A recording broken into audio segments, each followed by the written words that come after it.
দেখুন, আমাদের এই কাফেলা সম্পৃক্ত হওয়াটা একান্ত আল্লাহ সন্তুষ্টির জন্যই আমরা মূলত করি। যেহেতু ছাত্র শিবিরের লক্ষ্য উদ্দেশ্যেই এই কথাটা উল্লেখ আছে যে আল্লাহ সন্তুষ্টি অর্জনটাই হচ্ছে এখানে মুখ্য লক্ষ্য। আরেকটি বিষয় আছে, সেটা হলো এই জমিনে জুলুম এবং নির্যাতনের মূলোচ্ছেদ করে ন্যায় এবং ভ্রাতৃত্বের উপরে একটি সমাজ প্রতিষ্ঠা। তো সেই সমাজ প্রতিষ্ঠার জন্য ছাত্র শিবির কিছু মানুষ তৈরি করে, যারা সেই ন্যায় ইনসাফ প্রতিষ্ঠার জন্য, জুলুম নির্যাতনের বিরুদ্ধে দাঁড়িয়ে প্রতিবাদ করার জন্য তারা কাজ করে যাবে এবং সমাজে তারা নিজেদেরকে বিভিন্ন সেক্টরে একজনকে ফ্যাক্টর হিসেবে তৈরি করবে। তো এই চেতনা ভোটটাই আসলে ছাত্র শিবিরে অগ্রসর হওয়ার ক্ষেত্রে ভূমিকা রেখেছিল। আর আরেকটি বড় বিষয় আসলে ছাত্র শিবির হিসেবে তো কেউ জন্ম নেয় না, বাট একটি বিষয় আপনি জানবেন, একটা হাদিসও আছে যে প্রত্যেক বনি আদম দ্বীনি ফিতরাতের উপর জন্মগ্রহণ করে। অর্থাৎ আল্লাহ তাআলার সাথে আলমে আরোহাতে আমাদের একটা কমিটমেন্ট হয়েছিল। সেই কমিটমেন্টটা ছিল, আল্লাহ তাআলা আমাদেরকে বলেছেন আলাস্তু বিরব্বিকুম, আমরা বলেছিলাম বালা, অবশ্যই আপনি আমাদের রব। তো এই যে বান্দা এবং রবের সম্পর্ক, দুনিয়াতে আসার পর আমাদেরকে আল্লাহকে রব হিসেবে স্বীকৃতি দিয়ে আল্লাহর ইবাদত, আল্লাহর গোলামি করাটাই আমাদের জন্য প্রধানতম দায়িত্ব ছিল। কিন্তু হাদিসে এটা বলা হয়েছে যে পিতামাতা এবং চারপাশের পরিবেশটা মানুষকে সেই ফিতরাত থেকে দূরে সরিয়ে দেয়। তা আমাদের এই সমাজের বাস্তবতা, যদিও আমরা বাংলাদেশে 90% অথবা মোরলেস মুসলিম, কিন্তু আসলে প্র্যাকটিসিং ইসলামটা এখানে ম্যাক্সিমাম মুসলমানদের ভিতরে পরিলক্ষিত হয় না। তো ছাত্র শিবির ছাত্র সমাজের মাঝে সেই গুণাবলীটা তৈরি করে। একজন শিক্ষার্থী, সে তার পড়াশোনা, তার একাডেমিক জায়গা থেকে যেভাবে ভালো করবে, সে তার পিতামাতার সন্তান হিসেবেও তিনি ভালো করবেন, তিনি সমাজের মানুষ হিসেবে, আত্মীয় স্বজনের কাছেও একজন ভালো মানুষ হিসেবে নিজেকে প্রতিষ্ঠিত করবেন।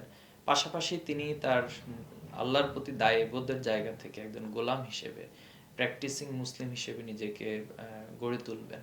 তো ছাত্র শিবিরের টোটাল কার্যক্রমটাই এই প্রেমের মধ্য দিয়ে তৈরি করা হয়।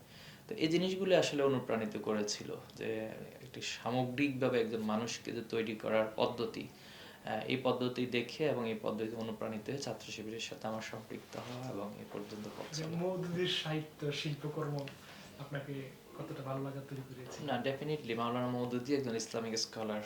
আমি ওনার জন্য আল্লাহর কাছে দোয়া করি, আল্লাহ তাআলা যে অবদান উনি রেখেছেন এই বাংলাদেশ না, শুধু ভারতীয় উপমহাদেশ, শুধু ভারতীয় উপমহাদেশ না, আপনি পৃথিবীর অপর অপর দেশগুলো, ইউরোপ বলেন, আফ্রিকা বলেন, এরপরে সকল জায়গাগুলোতে এবং মিডল ইস্টেও ওনার সাহিত্যগুলোকে তারা নিজ নিজ ভাষায় অনুবাদ করে এই সাহিত্যগুলো পড়া হয়।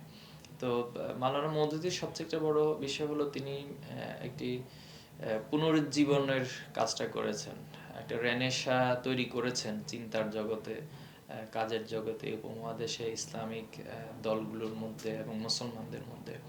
তো নিঃসন্দেহে সেটার একটি প্রভাব রয়েছে। তবে মাওলানা মওদুদিকে নিয়ে অনেকেই বিভিন্ন প্রোপাগান্ডা চালান।